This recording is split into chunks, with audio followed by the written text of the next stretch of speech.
این ساعت فروشی نیست. توضیح راجع به این جذابی که هیچ جوره فروشی نیست بهمون میدی؟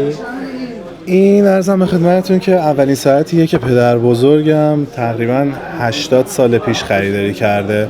برند گالو سوئیس هستش که به سفارش ایران ساخته شده. فول دیت هست، تقویم کامل ایرانی و شمسی داخلش هست که ماها رو نوشته و دور صفحه توسط اون عقربه‌ای که یه دونه هلال دورش هستش ماهو بهتون نشون میده، عددهای ماهو نشون میده، از 1 تا 31 هستش.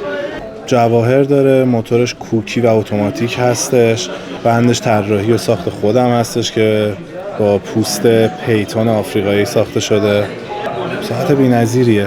این ساعت کاستوم شده سوئیسی با پوست سمندر آفریقایی، سواچ آیرونی توسط این دوست هنرمندمون.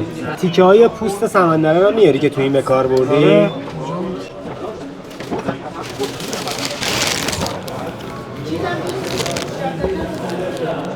بذاریم کنارش.